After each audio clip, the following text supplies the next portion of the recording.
Hey, gente! Muito bom dia, muito boa tarde, muito boa noite. Eu não sei que hora você está assistindo esse vídeo, mas como eu sempre falo, é muito bom ter você aqui. Vamos falar sobre o caso Robinho. Ele vai ser preso aqui no Brasil, vai ter aí uma pena longa para cumprir. O Ministério já bateu o martelo. Eu quero antes pedir para você não esquecer de colocar o joinha no vídeo, não esquecer de se inscrever no canal e não esquecer também de tocar o sino, porque tocando o sino você ativa as notificações. Aí sempre que uma fofoca nova chegar por aqui, você vai receber aí e não vai pagar nada por isso. Eu vou mostrar para você um vídeo daqui a pouco do Robinho explicando os motivos dele. Só que antes eu vou falar para você o que a justiça bateu o martelo e ele vai ter que cumprir. Olha só, o Robinho vai ter que cumprir pena no Brasil. O Superior Tribunal de Justiça decidiu por 9 votos a 2 que o ex-jogador de futebol Robinho deve cumprir a sua pena por estupro no Brasil. A defesa do atleta pode recorrer no Supremo Tribunal Federal, porque a votação ainda não se encerrou. Porém, como o pleito conta com 15 dos 33 ministros do Superior Tribunal de Justiça, a maioria já foi formada. O Robinho foi condenado em todas as instâncias na Itália por 9 anos pela participação no estupro coletivo de uma jovem em Milão, quando atuava pelo Milan. E segundo a decisão do Supremo Tribunal de Justiça, não vai haver outro julgamento no Brasil. O ministro Francisco Falcão, que é relator do caso, diz que entende que não há óbice constitucional para a homologação da execução da pena. A sentença foi confirmada pelo Tribunal de Milão, que é a autoridade competente. E olha, ele diz que negar a transferência da pena pelo simples fato de ser brasileiro poderá acarretar consequências gravosas à relação entre Brasil e Itália com relação à execução do tratado. Tá tudo aí, agora é a hora de eu mostrar para você o que diz o Robinho. Olha só o vídeo do Robinho explicando. Não esqueça de colocar o joinha no vídeo, não esqueça de se inscrever no canal, porque informação aqui é prioridade no canal. Põe aí. Pessoal, resolvi gravar esse vídeo com o intuito de mostrar a todos vocês as provas, as verdadeiras provas que mostram a minha inocência. E que você possa ver atentamente todas as provas que estão aqui, que mostram que eu fui condenado injustamente. Olha, ninguém sabe o que eu tenho passado, né? Nos últimos anos, você ter sido condenado injustamente, desde a primeira vez eu sempre tenho frisado que eu sou inocente e ninguém tem me dado ouvido. Você ter as provas, você querer falar e você não poder falar. Eu sempre fui instruído aos meus advogados a não falar nada. Ninguém sabe quantas vezes eu já chorei, quantas vezes a minha família já passou por dificuldades. Nós temos filhos, nossos filhos vão à escola, minha esposa anda como qualquer ser humano normal. E você ser acusado de algo tão grave, injustamente, ninguém sabe o que eu estou passando. Desde o começo, gostaria de falar a verdade, gostaria de mostrar toda a verdade que prova a minha inocência e eu nunca pude. Então, a minha esperança é que aqui no Brasil eu possa ter o direito de me defender. Para você que é jornalista, que é um jornalista sério e que quer mostrar a verdade, não algo tendencioso, as verdades estão aqui. Para quem quiser ver jornalista, advogado, não tem problema nenhum com isso, né? Igual aquele velho ditado, quem não deve não teme.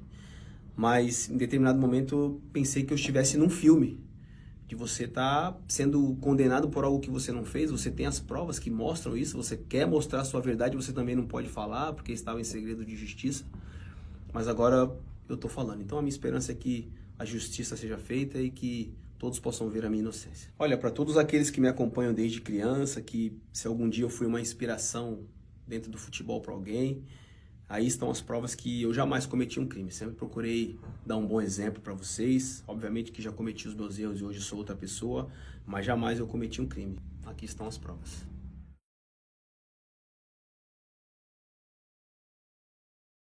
Era uma noite tranquila, como qualquer outra noite. Era um café, se o café se chamava, um local que na época era um local bem tranquilo, bem familiar. Tinham outras famílias, uma noite de pagode, como era um grupo de pagode que eu gostava, que há 10 anos atrás eu curtia. E nós resolvemos ir no pagode, né? Em determinado momento do pagode, a minha esposa decidiu ir para casa. Como eu ia treinar no outro dia, falei para ela que ia ficar poucos minutos a mais e depois eu já ia embora. Logo em seguida, né, eu desci para tocar. Sempre, quem me conhece há muito tempo sabe que antigamente eu gostava de música, de samba. estava tocando meu instrumento e uma mulher se aproximou. Normalmente tivemos troca de olhares, né? Automaticamente eu deixei o meu instrumento e nós começamos a conversar. Antes da mulher que se aproximou, e eu só vim saber isso depois, nos autos do processo, está aqui no processo, não é imagem minha, existiu uma troca de mensagem entre a mulher que nos acusa e um outro rapaz que estava combinando, né, de só se aproximar de mim assim que a minha esposa saísse do local. Então eu só vim saber depois, nos autos do processo, que já existia uma combinação para se aproximar de mim. Não foi eu que tomei a iniciativa de nada. Fomos para um lugar bem próximo dali, que é uma chapelaria. Na Europa tem muita chapelaria, devido ao frio, as pessoas costumam deixar os seus casacos ali, casaco, boné. Qualquer pessoa poderia entrar, sair, não tinha nenhuma porta. Eu não levei ninguém para nenhuma porta, não tranquei ninguém numa porta. Não foi eu que tomei a iniciativa. E era um local que qualquer pessoa poderia ter visto se tivesse acontecido algo diferente, algo estranho. Não aconteceu nada de diferente. Ficamos cerca de poucos minutos, algo consensual, e logo após eu fui embora para minha casa. Era um local que tinha muitos seguranças, era um local que era aberto. Olha, gente, eu fui acusado de ter tido um encontro com uma mulher enquanto ela estava inconsciente, que não é verdade. Ela estava dançando, ela estava conversando normalmente com todas as pessoas, nós temos imagens e fotos. Ela conscientemente foi comigo e teve um encontro rápido e superficial. Até hoje, o que as pessoas pensam é que quando eu tive um encontro com ela, ela estava desacordada, ela estava no chão, ela estava inconsciente. Não foi nada disso, não foi nada disso. Ela estava totalmente em pé, consciente, dançando, rindo, se divertindo como qualquer outra pessoa faz em uma discoteca num dia normal. Não teve nada disso e as imagens mostram isso, né? Não foi nada de violência, ninguém abusou, não peguei nenhuma garota à força, nunca faria isso na minha vida. O local tinha outras pessoas próximas, outras pessoas que poderiam ouvir se ela tivesse gritado, dito para, não, alguma coisa. Isso nunca aconteceu. Como pode uma garota estar totalmente inconsciente? Como pode uma garota estar totalmente embriagada, como ela diz estar, e minutos antes ela estava mandando mensagem dizendo que só se aproximaria quando a minha esposa não estivesse no local. E minutos depois também ela manda uma mensagem totalmente tranquila para a amiga, perguntando onde a amiga está, você está aí, você pode vir me buscar. No depoimento que ela deu à polícia, ela disse que foi violentada por 6, né? Mas logo após, ela saiu com os mesmos e foi para uma outra discoteca e continuou se divertindo, dançando. Uma mulher que tem esse tipo de violência, ela se retrai, ela tem nojo das pessoas que fizeram isso, ela quer chamar a polícia. Não foi o que aconteceu, ela continuou a festa que eles estavam fazendo em outro local. E quando ela foi para outra discoteca com os outros que estavam ali, eu já estava na minha casa, eu não estava mais ali. Não foi fácil guardar todas essas provas, mas as provas estão aqui, a verdade está aqui. Então, nos autos do processo, não foi eu que inventei, com perícia. Ela também fez um exame toxicológico, que aí vai muito além de quem está me assistindo o vídeo, eu ou você. É um exame que prova que tudo aquilo que ela ingeriu, ela não estava bêbada, ela lembra com riqueza de detalhes exatamente tudo.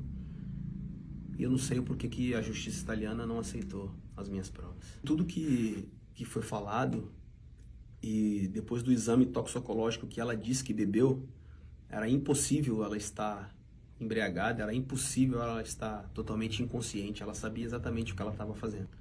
E para provar que eu não tive nenhuma violência sexual com ela, e jamais eu abusaria, eu falei a verdade, eu estava lá com ela, foi um encontro rápido, mas nem o meu teste de DNA estava lá. Eu poderia ter mentido se eu fosse uma pessoa mentirosa, se eu estivesse querendo esconder alguma coisa, mas eu não menti, eu falei a verdade desde o começo, e o meu DNA nem apareceu lá. Eu fiz o teste de livre e espontânea vontade, fiz tudo aquilo que foi determinado, mesmo sem ter o meu DNA lá, eu ainda assim fui condenado. No depoimento que ela deu à polícia, ela lembra da cor da camisa, ela lembra quantas pessoas estavam com ela lembra da marca do carro, ela lembra que ela tinha que voltar para buscar uma bolsa. Uma pessoa que está inconsciente teria tantas lembranças com riquezas de detalhes? Será que não é muito estranho você lembrar de tanta coisa que aconteceu e ao mesmo tempo estar inconsciente? ela deu 2 depoimentos à polícia, 2 depoimentos diferentes. No primeiro depoimento, ela lembra que estava todos os 6 ali, interagindo. No segundo depoimento, ela já lembra com mais riqueza de detalhes que eu tive uma intimidade com ela, ou seja, 4 meses depois, ela lembrava mais. No primeiro depoimento, ela fala uma coisa, ela não lembra. No segundo, ela fala outra. Já mostra a incoerência na versão dos fatos dela. No primeiro depoimento em Bérgamo, ela lembra com riqueza de detalhes de todos os rapazes que estavam ali, mas ela estava inconsciente. Difícil você lembrar estando inconsciente. No segundo depoimento, que foi em Milão, aí ela já lembra que tivemos uma intimidade entre eu e ela, que foram 2 meses a mais, ela disse que lembrava. Então, existe essa incoerência. Diante de tantas provas assim contundentes, provas que são gritantes, que mostram a minha inocência, não tenho uma prova nem duas, eu tenho várias provas que mostram que não é verdade a acusação que me fizeram, isso só me leva a crer que esses mesmos que me condenaram são os mesmos que permitem com que aconteça inúmeras vezes história de racismo contra inúmeros estrangeiros fora do Brasil, né? Joguei na Europa durante quase 10 anos e só no Milan joguei 4 anos. Nesses 4 anos eu vi várias e várias vezes história de racismo. Já teve jogadores como Mario Balotelli, que era um jogador que se naturalizou italiano para jogar na Itália, e ainda assim ele sofria muito. Ninguém me contou isso. Muitas vezes eu tentei acalmá-lo porque ele estava chorando no vestiário. E a quantidade de vezes que eu falei: Mário, tranquilo, esquece isso, vamos jogar futebol. Joguei com outro jogador chamado Prince Boateng, que em determinado momento ele tirou a camisa do Milan. Você pode ver aí nas imagens, ele tirou a camisa e pediu para não jogar mais, porque ele não estava suportando aquela situação de racismo. Então esses mesmos que não fazem nada, que não tomam nenhuma providência sobre racismo, são os mesmos que me julgaram, que não dão nenhuma voz para um negro que está tentando se defender, que tem provas aqui, provas cabíveis, que está tentando provar sua inocência, mas que eles não dão voz. Eu tenho absoluta certeza que se fosse com um europeu, que se fosse com um branco, com certeza o meu julgamento teria sido totalmente diferente. Existe um contexto sobre todos esses áudios que vocês ouviram. Obviamente, eu sou uma pessoa totalmente diferente daquele Robinho de 10 anos atrás. O ser humano, ele evolui. Hoje eu tenho um linguajar totalmente diferente. E para você que ouviu os áudios de maneira isolada, né, para você, principalmente as mulheres, pode achar: pô, eu sou insensível, eu sou um cara escroto, eu não respeito as mulheres. Não é isso. Ali eu estava num ambiente de pressão, eles estavam me pressionando, eu tinha absoluta certeza que eu estava sendo extorquido. As pessoas que me ligavam, que me chamavam, que estavam falando comigo naqueles áudios, eram pessoas que eu não confiava, eram pessoas que já tinham me pedido dinheiro outras vezes, e eu tinha absoluta certeza que eu não tinha cometido um crime, que eu não tinha engravidado ninguém. Então, mais para eu me livrar, para que parassem de me perturbar, eu falei aquelas palavras. Os áudios foram gravados depois de 1 ano. Obviamente, né, eu naquele momento, jogador de futebol, depois de 1 ano, você não lembra de exatamente tudo aquilo que você fez, com quem você anda. Aquelas pessoas que estavam me ligando não eram pessoas confiáveis, não eram pessoas que tinham seus documentos italianos totalmente corretos. Então eu tinha absoluta certeza que alguém estava querendo me extorquir, que eu tinha que pagar 60 mil euros, depois história de gravidez, né? Então eu acabei dando risada não por menosprezos, mas assim como algo que eu fiquei totalmente surpreso, né? Igual alguém chegar para você e falar: você roubou um banco, você faz: eu nunca, não faço isso. Então foi a mesma coisa, a mesma reação que eu tive de dar risada, não com desprezo a uma mulher, ou não por desprezar. A risada foi de pasmo, assim. O que vocês estão falando é totalmente ao contrário, não existe isso, não existe possibilidade de crime, muito menos de ter engravidado alguém. O encontro que eu tive com ela ali, que foi algo superficial e rápido, eu nunca neguei isso, mas você ter um encontro consensual com uma garota e você cometer um crime, existe uma distância muito grande. Isso nunca aconteceu. Então, por isso que nos áudios que eu falei, que palavras de baixo calão, eu acabei dando risada, foi porque eu tinha absoluta certeza que eu não tinha cometido nenhum crime e que também não tinha engravidado ninguém. Olha, todo ser humano erra, né? O erro que eu cometi naquele dia foi de não ter ido embora para casa com a minha esposa como deveria ter feito. Mas de você ter cometido um erro com a sua esposa, de você ser um criminoso, cometer um crime, existe uma distância muito grande, né? Muito diferente, é total. Eu acho que todo ser humano comete erros, é digno de ser perdoado. Não estou aqui questionando quem comete um crime dessa magnitude tem que pagar e todas as mulheres têm o direito de se defender, mas não foi o meu caso. O meu caso foi uma grande injustiça.